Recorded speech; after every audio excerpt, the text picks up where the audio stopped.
Good morning, our viewers. It's a beautiful morning, a new dawn. Really thank God for this fact. We promised to come, and here we are at the Big Team Morning Zoo. As you've been seeing on your screen, that promo of this new Big Team Morning Zoo, and here we are to take you through the news, the newspaper preview this new morning. As we said that a newspaper cannot be defined by the word paper. They've got to be defined by the word news. My name is Pius Karaoke. Alongside Mary Kimani.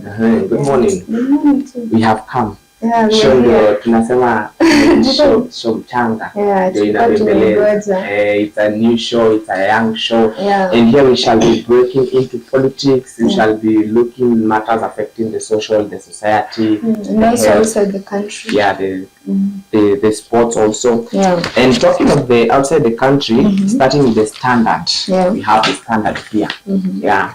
And Daily Nation here. Yeah. You said we shall be going outside the country, and also we shall be looking the matters affecting the borders. Here I can see that when US sneezes, it's talking about Donald Trump, and they're saying today Donald Trump gets sworn in for a second term, and the world is watching with bated breath. From peace missions to trade agreements, from immigrants deportation to health programs, a lot is at stake as the Republican becomes most powerful president. By the way, he is being sworn today as for the second term. And I think he is the same person who banned TikTok on America. Yeah, and also I heard I saw somewhere that he tried in 2019 he tried to ban TikTok again. Then tumesikia tena anataka ban tena, so he was already banned, I think so. Yeah. Okay. It was on Sunday or Saturday. But today he is celebrating the inauguration there at America, and congratulations to him. And also here, about Trump, Navigating Trump Season 2, Africa Experts Predictions. Former US President Donald Trump, his swearing in today marks a rare moment in US political history, where a former president, having lost the re-election bid, manages to reclaim the presidency. Yeah. All right. The standard is saying we'll turn to page 4 for more information. Also, we're just going through the cover page.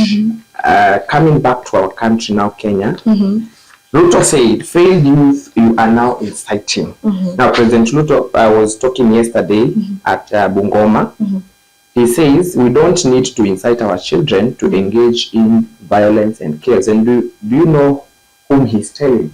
The former president Uhuru Kenyatta. He was the one who was inciting the Gen Zs to fight for their rights. So I don't know if there is that disagreement between President Ruto again and the former president Uhuru Kenyatta, because we saw last year they met and they made the handshake. Now we are seeing kama wanajibizana. I don't know. Yeah, because I heard President Ruto saying that who shouldn't incite people. Youths, Instead, wanaweza tafuta njia yenye wanaweza tafutia the Gen Z job opportunities. But the Gen Zs are there asking, yes, anamwambia job opportunities. But it has been long since, since anaambia watu ati nitatafutia job opportunities. How comes right now you want who to discuss about job opportunities, yet you have not yet hajatimiza hiyo ahadi ya kuambia chenja watafutia the job opportunities. Yeah, so the former president is telling the youth, the Gen Zs, to fight for their rights. But also it's not good to incite them. But yeah, that's what I'm saying. It's like there is that disagreement between these two again. We saw last year they came together, but now if you read on that about Matiang'i. Okay, yeah, they're about who factor in Matiang'i 2027 bid. We have a former Interior Cabinet Secretary Fred Matiang'i's presidential ambitions continue to gain traction, with allies of Uhuru Kenyatta saying the former president plans to back him to dethrone President William Ruto. A leading figure in Uhuru parties yesterday said as things stand, Matiang'i is the Jubilee Party candidate for presidency. Now that's another chaos, because when Uhuru will be supporting Matiang'i, you know, when President Ruto will come to 2027, he wants again to be the president. So you see Uhuru Kenyatta will be on the side of Matiang'i. Hapo kutakuwa na ile chaos.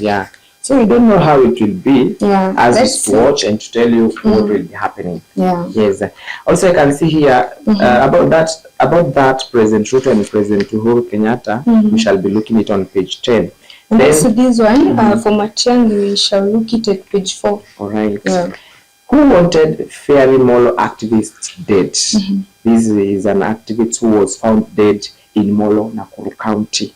People are dying. I don't know, when a person comes against the government, he is being abducted, he is being killed. So we have seen these cases by the way. So we are asking ourselves, is it the government doing the work? What is happening? You know, we are asking ourselves so many questions. Because unaona mtu anaenda kinyume na government, then kidogo unasikia amekufa. So we don't know if we'll blame the government, you know. So we have here a woman's sudden blindness sparks gospel revolution. It was near year 2010 when Mrs. Carol Muthoni's life plunged into darkness, literally. Her journey is one of the resilience, faith, and triumph. So we are going to see that story in page 3. All right. Also here, on the cover page, there are some cases he cheats to get second chance in July. Actually, by the way, when the Cabinet Secretary for the Ministry of Education, Julius Ogamba, was releasing the exams, he gave the chance to those people who want to do the exams, and they shall be sitting for the exams in July. And also about education, we are in crisis, head teachers says on delayed cash to schools. So schools heads raise alarm over the dire financial situation and are calling on the government to release capitation areas. So head teachers wanasema malipo ya karo wana delay, by the way. So we're going to look it at page 7. Right. Now let's go to page 1 on this standard. It's about now the activist who was killed, was found killed. Na alipatikana amekufa just meters away from a police station, you know. So his name is Richard Fortino. He was killed on Saturday night.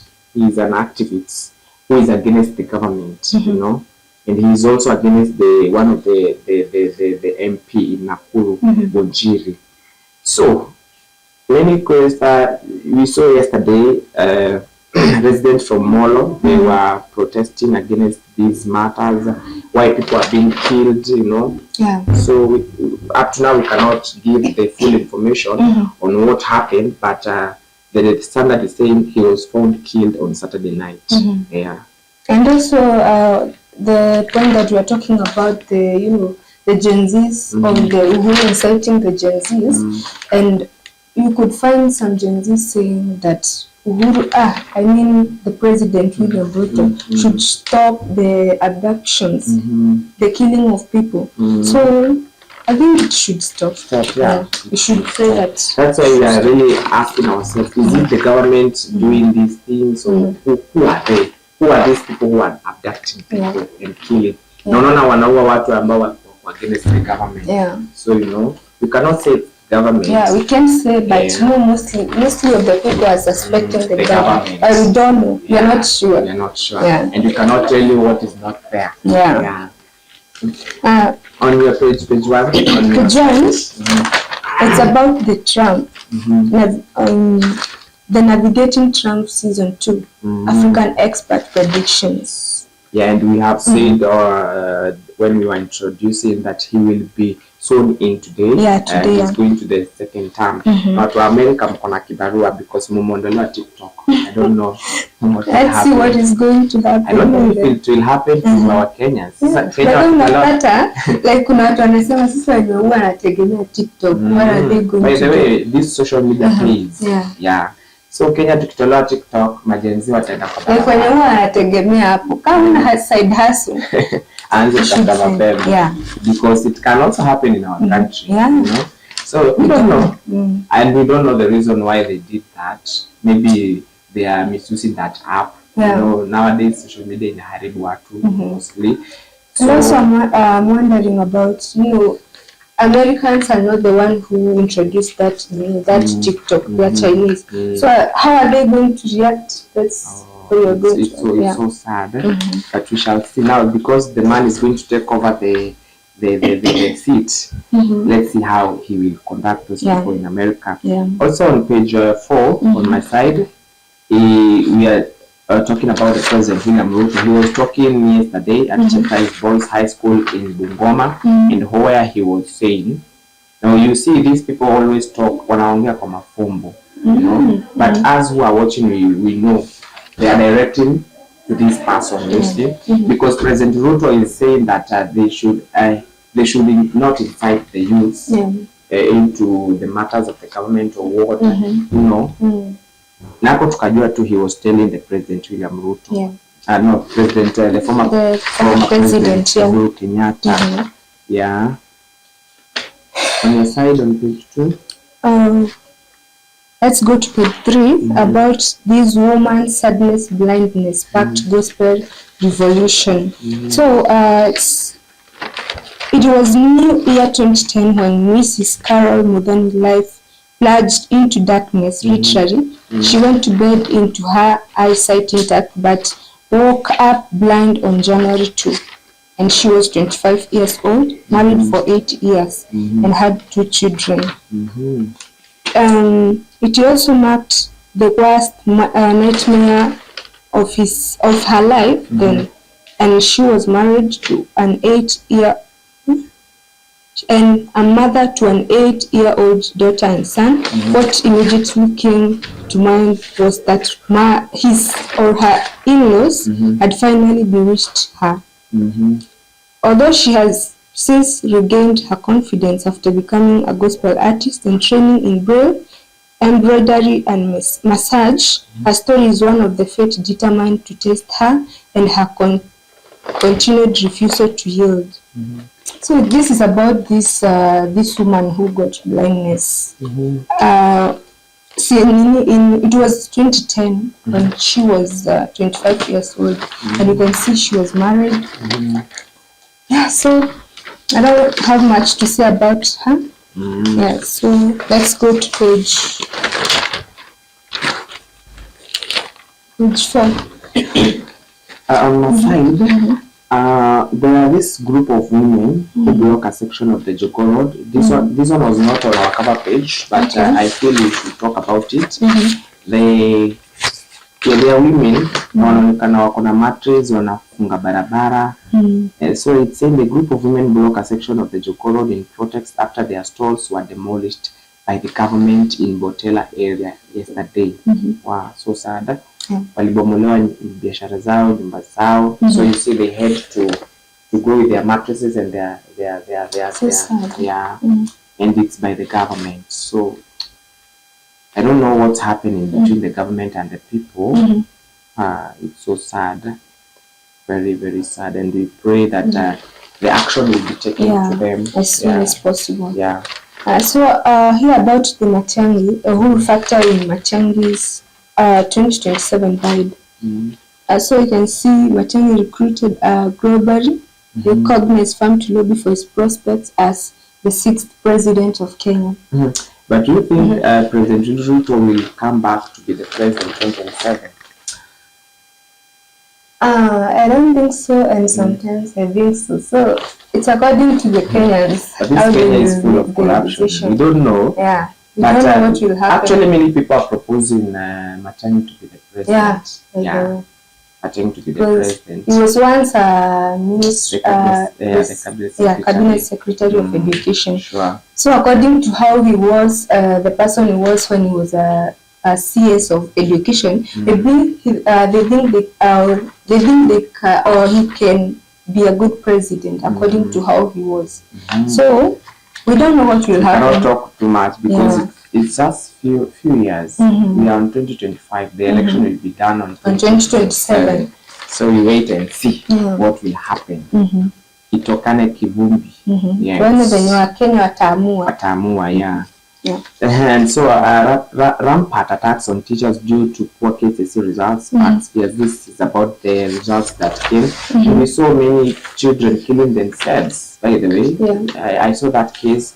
A person had a C+ and he went along to kill himself because of the grades. I don't know what is happening. So Education Cabinet Secretary Julius Ogamba, when he released the exams, he also promised that those who want to retake the exams will be sitting for the exams on July. July. So to that, the students wanajua. I don't think that is the best thing. Even if you scored that grade and you didn't want to score that grade, that is not the solution. True. I know some parents wanaweza kuwa maybe kuna venye walimwambia akasikia vibaya. We don't know, but that is not the right thing to do. And also about the education, we are in crisis. Head teachers say on delayed cash to schools. So anasema watu delay kulipa school fees. So when enough. Now let's look on sports. Okay. Kuna watu walipigwa. It's saying the Red Devils, even they are called devils. Oh my the God. Red Devils are dead and buried. Wow. That is Manchester United, and it was versus Brighton of 1-3. Actually, these Red Devils, they were dead. I don't know on your side if you have the sports news. Yeah, I have it. The FKF Premier League Tusker beat Gor Mahia in ill-tempered clash in Machakos. Yeah, so and also we have the Umoja Victor Bosire Praise in past Kenya Basketball Federation League match at Nyayo National Stadiums. They are more about sports, so yeah, I think that's good. Right, and that's the end of our preview this morning. I think much. Unajua sasa show ni mpya. Yeah. We are just tunajikaza. Yeah. So that's the end of our preview this morning. Thank you so much for having us. And tomorrow we shall be meeting the big people. Yeah, that is Felix Bongo and Christine Yokabi. They will be coming here tomorrow. This is talk time next week, I think. Yeah. So have yourself a good day. My name is Karik. And my name is Mary Kimani. Till next time. Bye bye.